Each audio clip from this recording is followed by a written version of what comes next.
In the year 2135, Earth's population had reached its peak, and survival on the planet became impossible. Humanity built a massive spaceship named Elysium, designed to carry 60,000 people on a journey to a distant, habitable planet. Shortly after its departure, a distressing message was received. All life on Earth had perished, leaving only the inhabitants of Elysium alive in the universe. Years passed in silence aboard the ship. Then, deep within its bowels, a man suddenly awoke inside a cold, dark sleeping chamber. He gasped for air, yanked off his oxygen mask, and screamed, but his cries were muffled by the walls of the chamber. His head throbbed as confusion set in. He couldn't remember who he was or why he was there. Gathering his strength, he removed the wires and tubes from his body and staggered out of the chamber. The corridor around him was pitch black, save for the faint flicker of a broken light. He spotted a flashlight and stumbled forward, his only guide in the void. As he made his way to another sleeping chamber, he tried to open it, but it wouldn't budge. Desperately, he sought the captain's chamber,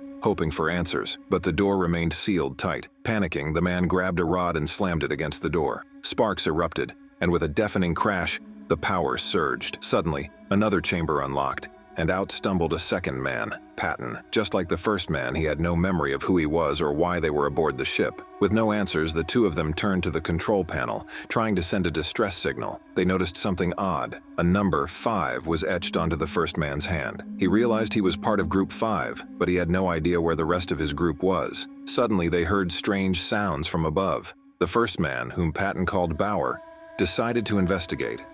He climbed to the upper deck while Patton monitored him from the computer. As Bauer ascended, his breathing grew labored, and he flicked on his flashlight. The beam illuminated something terrifying, the mummified corpse of a third crew member long dead and decayed. Startled, Bauer stumbled and fell into another section of the ship, a large chamber filled with more sleeping pods. As he caught his breath, he saw movement in the shadows. A girl. The girl hid the moment she saw the light on her. Patton, meanwhile, lost contact with Bauer and frantically searched for him on the ship's monitors. His search was interrupted when he, too, encountered the unsettling sight of a man who appeared to have taken his own life years earlier. Suddenly, the girl reappeared and attacked Bauer, demanding that he remove his shoes. While she struggled to yank them off, both of them froze at the sound of something far more terrifying, a guttural, beastly growl. The girl bolted in fear. Bauer, trembling, turned his light toward the source of the noise and saw a nightmarish creature lurking in the darkness. It was monstrous, its body twisted and disfigured, its growls echoing through the corridor. Patton managed to re-establish contact with Bauer, but the creature heard the noise and charged. Bauer barely managed to escape, panting and shaken.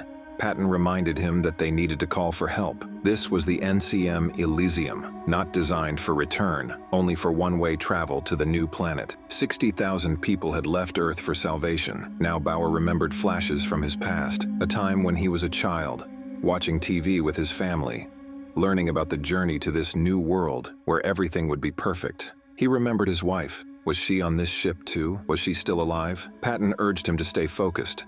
They had to save the ship first. Bauer agreed, but fear gnawed at him. He was tasked with restarting the ship's reactor, a dangerous mission, but they had no choice. While working, Bauer encountered another man, a survivor who had woken up much earlier. The number 6 was scrawled on his arm, marking him as part of another group. This man smeared a strange liquid on his body, claiming it masked his scent from the creatures hunting them. Bauer and the man attempted to hide, but in the chaos, Bauer tripped on a wire and tumbled down a shaft. Barely managing to grab a rope, he saved himself, but his transmitter shattered. His link to Patton was severed. Alone, Bauer was now fully exposed to the dangers lurking in the ship. The creatures, once human, now monstrous, found him and attacked. But just as they closed in, another man appeared and rescued him, wielding a weapon. The two of them fled to the ship's food storage, where they encountered the girl again, Nadia, the one who had attacked Bauer earlier. Nadia revealed she had woken up 6 months ago. She explained that the reactor room was perilous. No one who had ventured there had ever returned, yet Bauer insisted they had no choice. They had to save the ship. Nadia reluctantly agreed, but not before revealing a grim truth. They had been traveling for 8 years. To survive, she had collected cells from plants and animals, hoping they could rebuild life once they reached their new planet. Bauer began to piece together his fragmented memories. The journey was supposed to last 120 years. That meant something had gone horribly wrong. Nadia led the group to another chamber filled with empty sleeping pods. She suspected that some of the crew had awoken prematurely and had transformed into the creatures now hunting them. Meanwhile, Patton discovered a man who had undergone a horrific transformation. His skin was sticky, and his body deformed. He warned Patton about something called Pandora's box, a syndrome that astronauts sometimes developed. The man claimed that the captain and the rest of his team had fallen victim to it. Patton was skeptical, but the man was terrified. Elsewhere, Bauer, Nadia, and their new ally stumbled into a large vent filled with mud. As they struggled to escape, the creatures attacked again, this time more ferocious than ever. The group barely made it out alive. They fought off the creatures with makeshift weapons, avoiding the creatures' deadly spiked limbs. Back with Patton, another survivor arrived with more unsettling news. The captain's team had been overtaken by a bizarre emotional disorder. Astronauts, it seemed, were susceptible to new, overwhelming feelings that twisted their minds and bodies into something unrecognizable. Desperate, Bauer's group sought refuge in another part of the ship, where they encountered a man who had just awoken. He told them the horrifying truth. The creatures were once human, but they had awoken too early. Something on the ship had triggered their transformation. As Bauer, Nadia, and the others fought for survival, they realized their mission wasn't just about reaching a new planet. It was about staying human long enough to get there. The clock was ticking, and the monsters were closing in. Would they survive long enough to finish the journey? Only time and their will to stay human would tell. However, something went terribly wrong. Instead of putting them to sleep, the drugs had an opposite effect on some, turning them into grotesque creatures. One man who had survived this catastrophe recounts the horrifying details to Patton, another crew member. He admits his fear of having become one of these creatures, now called Pandoras. He reveals a disturbing truth. Humans across the entire solar system were now extinct. The only survivors were aboard this ship, the LCM. The man continues, explaining that when the ship first lost contact with Earth, chaos erupted. The ship's captains changed over time, but it wasn't until the crew of Group 4 that they received the final, chilling message from the ground. Earth and the entire solar system were dead. The LCM ship was all that remained. This news drove him insane, and in a fit of madness, he killed his entire crew. Overcome with guilt and boredom, he began awakening other crew members from their chambers only to witness them too transform into hideous creatures. Meanwhile, Bohr and his team are also in grave danger. They had been drugged into unconsciousness by a man on the ship. When they wake, they find themselves hanging upside down, captured. The man who fed them the drugs threatens to kill them, but Bohr convinces him otherwise, reasoning that they are the only ones capable of fixing the reactor, the key to the ship's survival. Realizing he needs them, the man releases Bohr and his companions, and they resume their mission. Time is of the essence.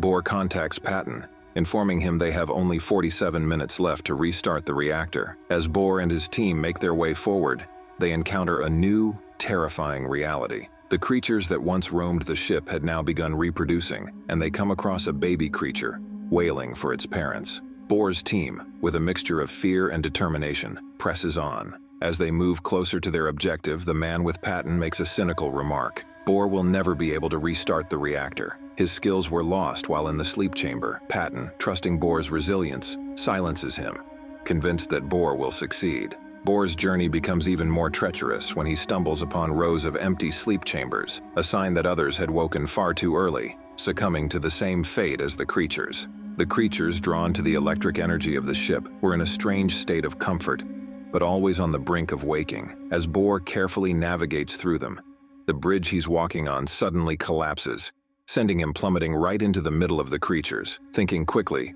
Bohr wraps himself in one of the creatures' skins to mask his human scent. Just as he blends in, one of his companions, who was leading the way with a light, accidentally drops it, causing all the creatures to stir. Despite the chaos, Bohr makes it to the reactor and successfully powers it up. His companion bravely fends off the creatures with a spear, and as the reactor hums to life, the creatures fall silent, lulled by its energy. As they try to escape, Bohr's third companion finds himself face to face with a baby creature. The innocent gaze of the creature gives him pause, but suddenly it attacks, forcing him to decapitate it. Another man, near the bed of the creature, attempts to kill it with a gun, but in an eerie twist, their bodies begin to merge, and the man disappears completely. It is revealed that this was the same man who had earlier told Patton the horrifying story of what had happened aboard the ship. Bohr and Nadia continue their journey, navigating the dangers of the ship. They eventually find Patton, who is acting strangely seated in the captain's chair. When Bohr approaches, Patton declares that he is not Patton but the captain who had received the final message from Earth all those years ago. He admits that he had grown bored after turning all the humans into creatures and had gone back to his sleep chamber, leaving the ship to its grim fate. The captain, or rather the creature posing as him, reveals that their ship had been drifting through space for 923 years. They had arrived at a distant planet surrounded by water,